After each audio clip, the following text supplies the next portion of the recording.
ce que je vais faire, c'est très simple. Euh, je vais vous passer la parole, Greg et Betty. Mais avant de commencer, moi, je voulais vous dire que j'ai participé au séminaire, au 1 et au 2. Donc, je ferai un petit témoignage, juste un court témoignage à la fin. Et donc, le séminaire, c'est une chose, mais moi, je vous connais personnellement tous les deux. Et, euh, et je pense que c'est important. Il y en a beaucoup aussi qui viennent ici pour aussi vous connaître, pour vous connaître un peu mieux, savoir qui se cache derrière les changements chimiques, qui c'est qu'il y a derrière, et puis quels sont leurs parcours de vie. Voilà, qu'est-ce qui les ont amenés aux changements chimiques.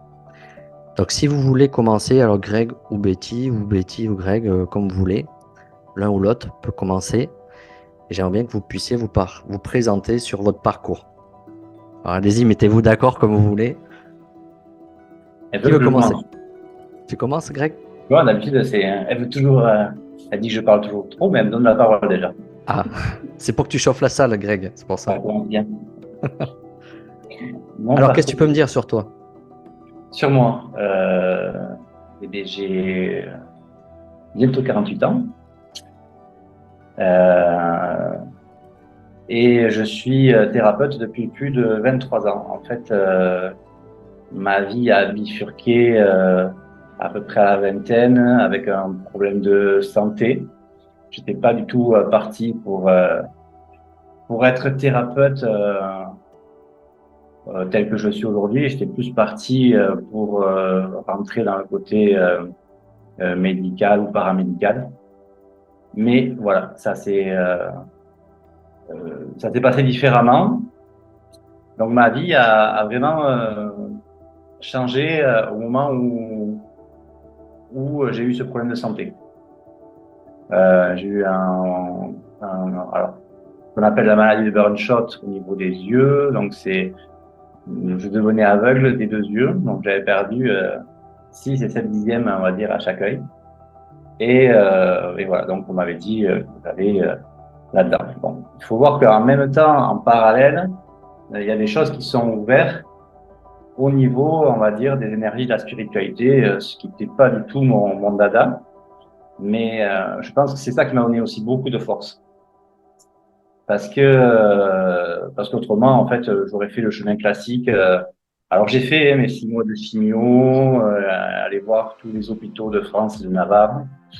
Et puis j'ai vite arrêté quand j'ai vu que je souffrais énormément et que, on va dire, ça m'arrangeait rien. Et voilà, je me suis dit, eh bien, tant qu'à faire, on va arrêter et puis on va essayer autre chose. Et j'ai commencé à aller chercher pourquoi, on va dire, j'avais, on va dire, ce problème aux yeux. Essayer de comprendre qu'est-ce que je voulais pas voir. Et ce que je voulais pas voir, c'était quand même assez énorme. Voilà, parce que moi, j'étais très cartésien, pas du tout retourné là-dessus. Et voilà, mon monde était assez limité, on va dire, euh, avec pas mal de fêtes, pas mal d'amis, beaucoup, parce que j'étais quelqu'un qui était très sociable, l'assistante sociale aussi, les copains m'appelaient, parce que, on va dire, je discutais avec tout le monde, surtout avec les gens à problème déjà. Mais voilà, mais on va dire, c'était vraiment mon enfant et tout ça. Et qu'est-ce qui s'est passé? Eh bien, il y a eu ce gros problème. Et là, en fait, en même temps, j'ai eu ce qu'on appelle ce que j'appelais à l'époque une révélation mystique. Aujourd'hui, je sais qu'en fait, c'est des champs. Ça veut dire c'est mes états de conscience ou supérieurs qui étaient là pour me venir en aide. Mais à l'époque, en fait, je n'avais aucune idée. Et pour moi, j'étais persuadé, parce que j'avais vraiment senti cette énergie avec cette énergie du cœur, avec une grosse ouverture. Et cette énergie, en plus, christique que j'appelais, hein, vraiment. Hein, parce que pour moi, en fait, ça s'est passé déjà une première fois, alors plus jeune, quand j'étais à Paris Monial au Sacré-Cœur. Donc il y avait vraiment quelque chose qui était très connecté, et j'étais très connecté à la religion, parce que j'avais un ami aussi qui était, des amis qui étaient très connectés à ce monde-là. Et donc voilà, donc au départ, moi je pensais que c'était quelque chose de mystique qui était venu en moi pour m'aider. Donc comme si j'avais reçu un don. Et c'est vrai que là, je commençais à soigner. Et tout ce que je touchais, ben, on va dire, ça se transformait, ça guérissait. Voilà, puis j'avais tellement vécu ça fortement, cette ouverture du cœur, que pour moi, en fait, c'était même pas moi qui le faisais. Hein, donc, ça passait à travers moi et j'étais juste là. Je voulais même pas qu'on me paye, rien du tout. Là, mon ego était à fond. Dieu m'avait donné ça. Et c'est pas ça, en fait. L'histoire après m'a vraiment aujourd'hui avec la création des champs chimiques, je sais que c'était les champs qui étaient là, je sais que c'était mes états de conscience qui étaient là et qui m'ont sorti, on va dire, d'un mauvais pas parce que je pouvais vraiment aller dans ce mauvais pas. Et là, tout s'est ouvert. C'est-à-dire que euh, j'ai commencé à soigner. De suite, j'ai eu non, mais des personnes en plus hyper importantes qui sont venues à moi, un bouche à oreille de fou. J'ai aidé le banquier à mes parents, un jeune qui était au bord du suicide, et après, lui m'a trouvé un lieu où je suis actuellement là encore, qui m'a dit, ben, écoute, j'ai trouvé quelque chose pour toi. Donc je dis ouais super, il va me le louer, je vais commencer. Parce que l'appartement fait 100 mètres carrés, et puis non, il m'a dit tu vas l'acheter. J'ai dit avec quoi, j'ai rien. Et puis tout s'est mis en place, mais tout s'est aligné pour que j'ai ce bureau, hein, on va dire, avec un crédit que personne n'a, avec quelque chose qui s'est passé au niveau de mes grands-parents qui se vendaient pas, enfin plein de choses. Tous les alignements de planètes se sont mis pour que ça se passe ça. Et puis je me suis installé, mais très jeune, hein, donc là-dedans. Et après, je me suis formé.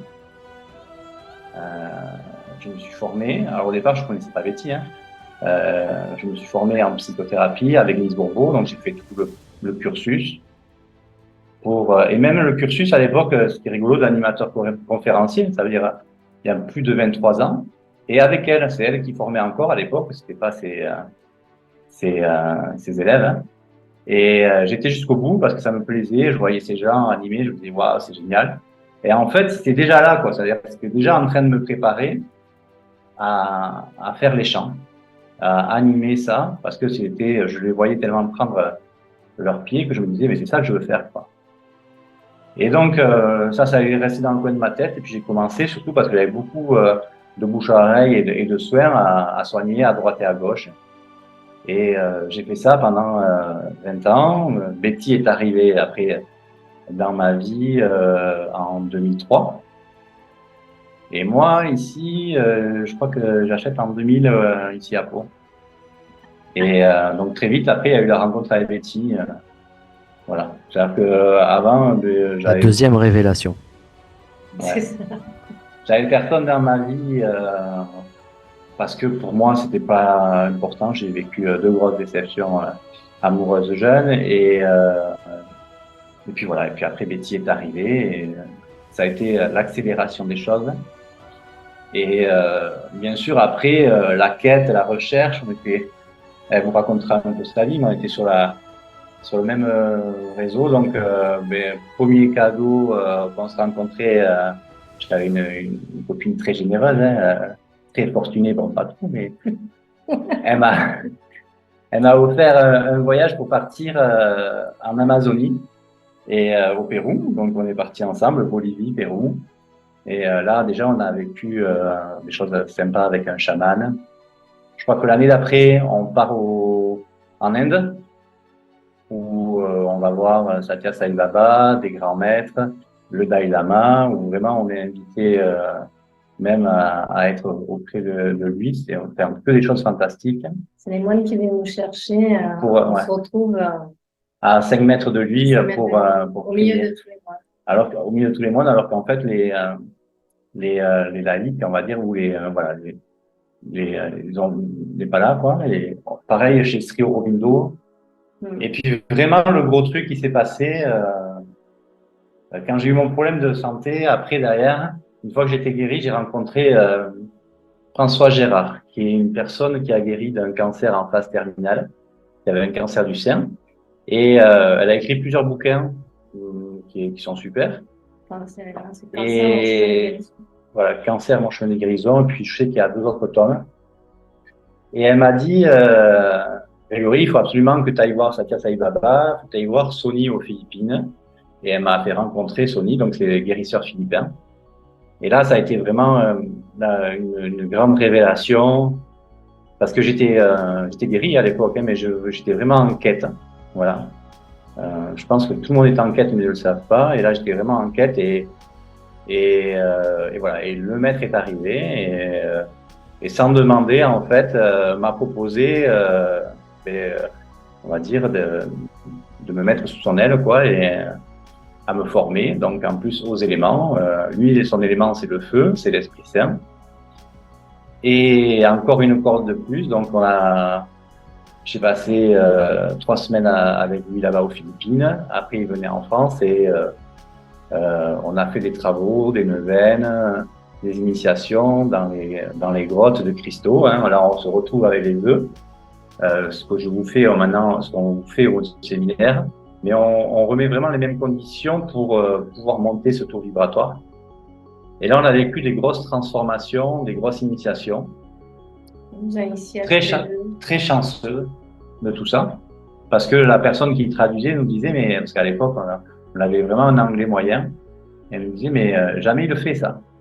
Et voilà, et c'est pareil, il a travaillé plusieurs opérations au niveau de la pinéale, ce qu'il fait rarement, il en fait une ou deux, nous il en a fait 5 ou 6 déjà. Exactement, on va dire un peu le protocole, maintenant toi tu connais, Johan, qu'on fait dans le deuxième séminaire, hein, vraiment au niveau 2 où on active aussi tout ça.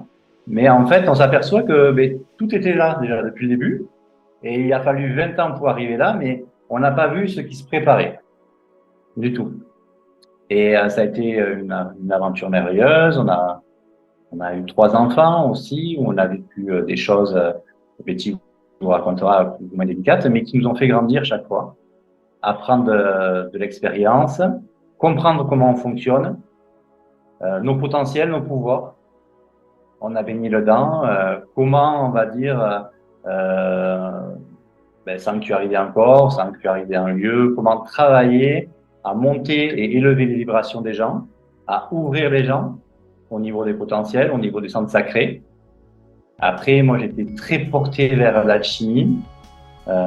Mais déjà, on va dire, hein, c'est quand même, bien sûr, un guérisseur philippin, mais c'est un alchimiste. Hein, on est un peu tout. Et là, en fait, on avait un maître occidental un maître oriental plutôt, je veux dire, et on a un maître occidental qui est arrivé dans notre vie, qui est Marc, qui est décédé aujourd'hui, mais qui est vraiment quelqu'un d'exceptionnel et qui nous a pris comme un frère et qui nous a, voilà, c'était un être éveillé et qui nous a vraiment montré un petit peu la réalité, ce qu'on était déjà, et nous a mis encore plus à faire rencontrer des gens exceptionnels, à s'ouvrir. Tu vas aller rencontrer cette personne. Et là, en fait, cette personne, on a travaillé avec elle, où on a mis en place pas mal de travaux, mais qui étaient plus au départ par rapport à notre métier d'avant. Enfin, notre métier qu'on fait toujours un petit peu. L'aide aux gens, mais plus dans le particulier, dans l'entreprise, dans les sociétés. Et en parlant, donc, il nous renvoie vers Christine, c'est ça, hein? Et au départ, elle me dit, elle a rencontré quelqu'un et il fait exactement un peu ce que tu fais. Il s'appelle Richard Barclay, c'est un grand docteur et tout ça aux États-Unis et qui travaille dans le quantique. Et donc, elle le connaissait bien. Elle a travaillé aussi très proche de celui qui fait l'Ho'oponopono. Et parce qu'elle est tout le temps entre les USA, Bali et la France. Et du coup, la première fois qu'on s'est rencontrés, on n'a même pas parlé de Richard Barclay, on a parlé de nos projets, de ce qu'on pouvait faire ensemble, de la création. Et est venu après, en second temps, Barclay. Et c'est vrai que quand je lui ai fait un soin, elle m'a dit, ouais, ça ressemble vachement. Moi, j'ai fait pas mal de séminaires, tu devrais y aller. Et quand je suis arrivé là-bas, en fait, j'ai découvert le vocabulaire. C'est-à-dire, en fait, pas le vocabulaire, mais la notice. La notice, en fait, de ce que je faisais. Expliquer, en fait, de A à Z, mais au niveau quantique, de comment ça fonctionnait. Tout ce qui était fréquence, tout ce qui était quantique. Ça confortait ce qu'on faisait. En fait, ça donnait une validation, un crédit à tout ce qu'on avait mis en place déjà auparavant. Intuitivement, en fait, on faisait des choses que lui, on va dire, apprenait à faire dans ses séminaires. Malheureusement, c'est pas quelqu'un qui enseigne en France, parce que en fait, en France, c'est trop costaud ou trop puissant. Donc nous, on y a été en Suisse, en Italie, en Allemagne, parce qu'il faisait ça à l'époque. Maintenant, je crois qu'il ne fait plus que des webinaires ou des choses comme ça. Et ça a vraiment été quelque chose qui nous a éclairés. Encore, voilà. Donc en fait, plusieurs personnes qui nous ont ramené des petits bouts ou des gros morceaux aussi, des champs alchimiques. Et on a commencé après à créer les champs, mais je vous expliquerai la suite encore avec d'autres choses qui sont arrivées. Je vais laisser la parole à Betty un petit peu par rapport à son expérience. Si on commence à parler, après, je m'arrête plus. Merci Greg pour cette Avec première plaisir. présentation. C'est bien, tu es dans le bon timing, Greg. Alors Ah, tu Betty, peux maintenant, faire court, je fais court. Hein. alors qu'est-ce que tu peux nous dire sur ton parcours, Betty? Qu'est-ce qui t'a construit? Moi, ce qui m'a construit, c'est en fait, c'est euh, cette conscience moi je dis toujours de l'amour. Moi, c'est vraiment mon fil conducteur tout au long de mon parcours de vie, avec cette conscience toute petite du chant du cœur qui rayonne. J'avais vraiment, c'est quelque chose que je sentais très fort dès l'enfance. En fait, où j'ai vécu dans mon enfance dans quelque chose qui est complètement antinomiste, avec beaucoup de violence, qu'elle soit physique ou verbale. Et, euh, et moi, je me rebellais tout le temps parce que j'avais je sentais à l'intérieur de moi que en fait, les gens pouvaient vivre en parfaite harmonie. Et j'étais toujours dans cette recherche, dans cette quête où les gens vivent dans cet espace du cœur et en harmonie. Si bien que en fait, à mes 14 ans, je suis partie de chez moi parce que beaucoup de conflits. Elle n'est pas partie chez elle, elle a fugué. C'est pas la même chose. Hein. 14 ans, on ne part pas de chez soi, on fugue. Alors, pas bien. Et avec vraiment cette quête-là de cet amour, de ce rayonnement que je ressentais à l'intérieur de moi. Ce qui fait que je suis partie un peu à l'étranger. Et pour moi, c'est aussi un des débuts de ma quête, qui fait que je suis allée pas mal de temps dans les monastères aussi bouddhistes, où j'ai reçu beaucoup d'enseignements. Même au départ, je voulais vraiment devenir moine, faire la retraite des 3 ans, pour vraiment venir plat et passer ce temps-là. Et lors d'un entretien, en fait, avec un Rinpoche, il m'a dit, mais c'est pas pour moi, c'est pas ce qui t'est destiné. En fait, tu as déjà vécu cette expérience-là. Aujourd'hui, tous les enseignements, tu dois les retransmettre. Donc, au début, j'étais là, oui, parce que moi, ma démarche, c'était vraiment de partir en retraite. Et en fait, toutes les années que j'ai vécu en monastère, ils m'ont toujours demandé quand même à rester dans la vie active. Je naviguais toujours entre la vie active et mes temps en monastère. Je pense que vraiment, c'était vraiment cette préparation-là, parce que dès le départ, ils m'ont dit, mais tu dois retransmettre tout ce que tu apprends dans ton quotidien, dans les gens qui viennent autour de toi. Et comme le hasard n'existe pas, on le sait tous, j'ai rencontré Grégory 3 mois après. Donc, en fait, ce chemin de vie, Grégory s'amuse souvent à dire qu'il décide de rien, mais c'est vraiment ça, c'est que vraiment, en fait, notre vie, notre chemin de vie, il est déjà, j'ai envie de presque de dire programmé, parce que si on est vraiment dans notre axe du cœur, vraiment dans cet axe que la vie nous conduit, tout est vraiment bien mis en place. Donc cette rencontre, Moi, je dis souvent, mais on serait rencontrés quelques années avant, on ne serait même pas calculé parce que lui, il était dans la fête, moi, j'étais à monastère, donc déjà, vous voyez, Je bois de grand l'alcool, écart. je buvais de l'alcool, j'en bois plus quasiment aujourd'hui. Elle n'en buvait pas. Voilà. Donc, c'était vraiment le grand écart. Donc, la vie nous a fait nous rencontrer vraiment au bon timing où tout, en fait, s'est construit naturellement. Toute notre vie, en fait, tout se met en place vraiment au bon moment.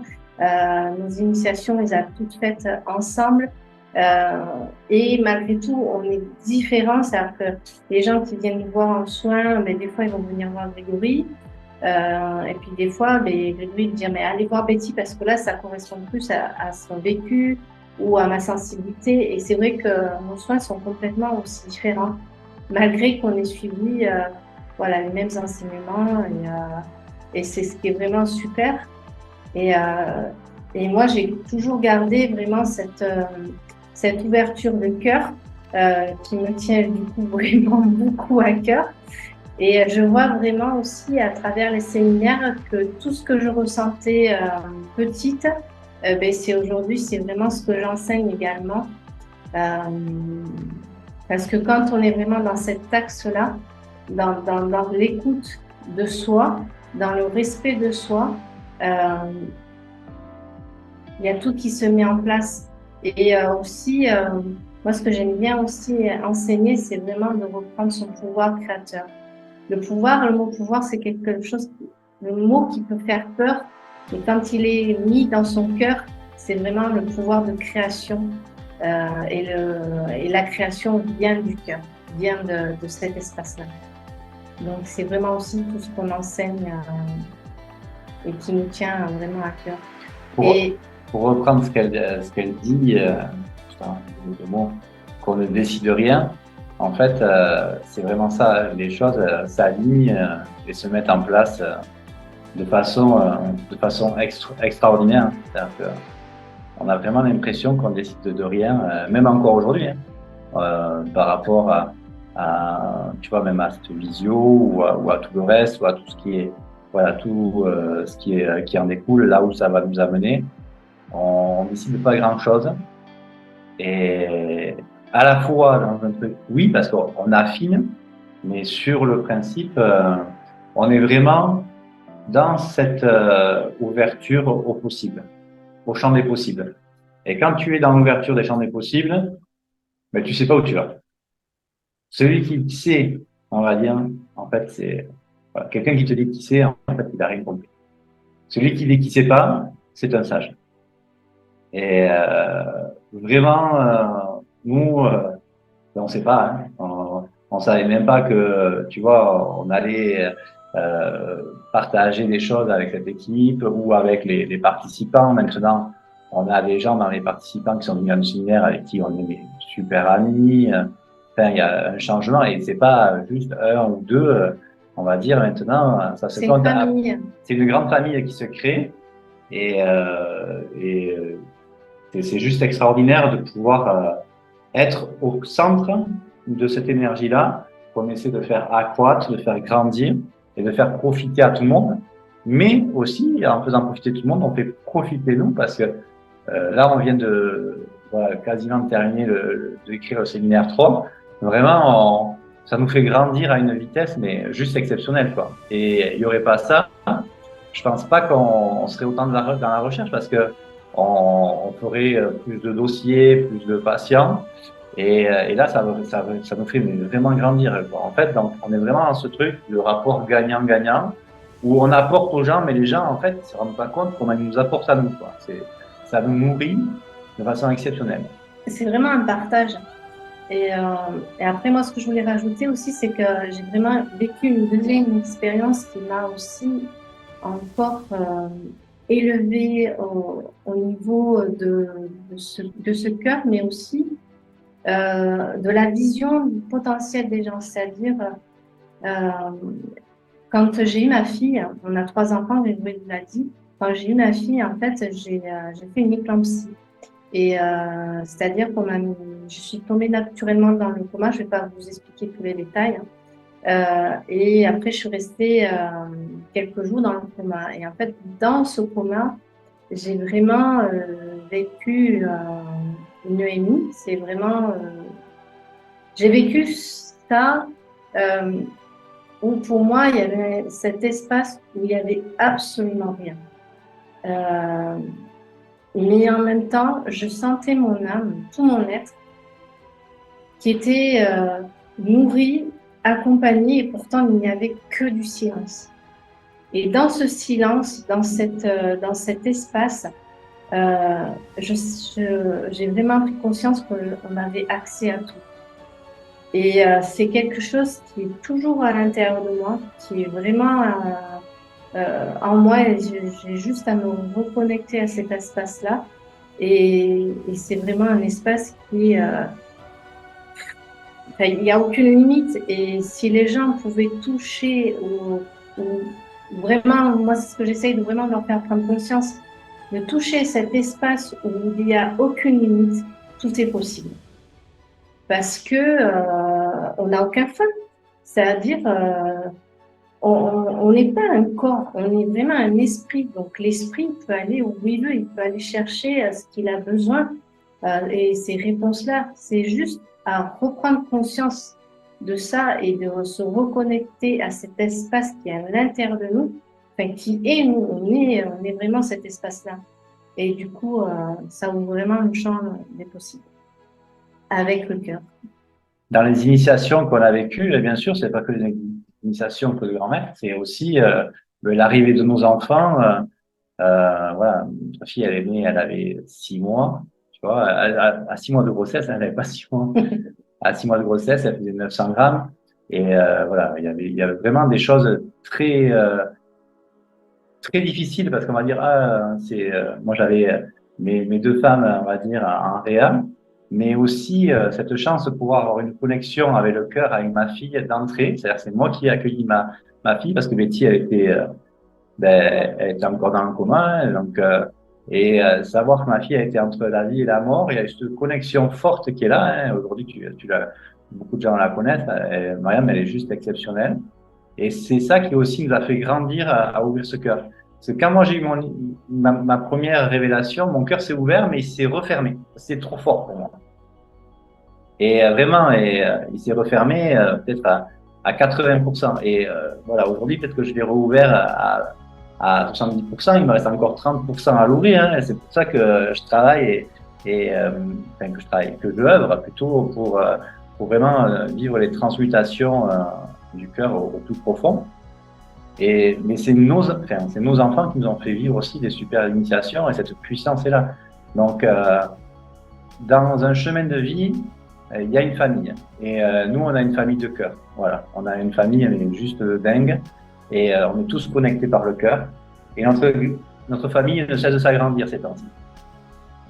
Alors certes, on a notre famille de sang, hein, qui est une famille de cœur, mais notre famille, après, voilà, on sent qu'on est tous, voilà, je parle un peu de nous, je frères et sœurs, mais il y a cette connexion dans le cœur et dès qu'il y a quelqu'un qui a un souci, eh bien, on se serre les coudes, on est là. Dès que, voilà, je trouve ça exceptionnel, de vivre ça et de pouvoir le vivre, c'est exceptionnel. Maintenant, le challenge reste à développer ça, à le faire toucher au maximum à ceux qui voudront le toucher, en formant aussi des gens à être de bons guérisseurs, de bons thérapeutes, de bons hommes et de bonnes femmes. Voilà, des gens, on va dire, qui œuvrent pour le bien commun. Ça, c'est notre quête. Et aujourd'hui, on a déjà une belle armée. On a vraiment une belle armée. On est fiers de ce qu'on a fait et on a hâte d'ouvrir ça encore plus, quoi. Vraiment. Et on sait, Johan, que tu vas jouer un rôle important aussi là-dedans, comme tous les gens en fait qui sont là ce soir, ou tous les gens en fait qui viennent à nous, parce que c'est pas nos élèves, c'est notre famille maintenant, c'est notre équipe. Par rapport à la création des champs alchimiques, moi j'ai vraiment cette sensation-là que je pense que même avant qu'on se connaisse, c'était déjà là. Ah oui, c'est sûr. Et en fait, c'est vraiment la vie qui, qui a œuvré justement comme un athanor, hein, l'alchimiste devant son athanor, il y a du temps, des initiations, des préparations, des échecs, on recommence, on refait, jusqu'à ce que tout soit parfait et que l'œuvre s'accomplisse complètement. Mais nous, on est passé par cette phase-là pendant des années où on nous a initiés, on a transformé tout notre être et pour vraiment cette œuvre finale qui est les chants alchimiques. Et aujourd'hui, on a vraiment, dans ces séminaires, fait un chemin, voilà, un gros bout du chemin où on permet d'avoir ces initiations et ces ouvertures dans un cocon, on va dire, mais super, rempli d'amour, mais très puissant et rapide. C'est-à-dire que nos 20 ans, on va dire, d'éveil ou de création, peut-être, eh bien, on a réussi à les compacter, enfin, on essaye de les compacter parce que le troisième va fini dans ces 3 séminaires. Mais déjà, le premier est juste exceptionnel. Vous avez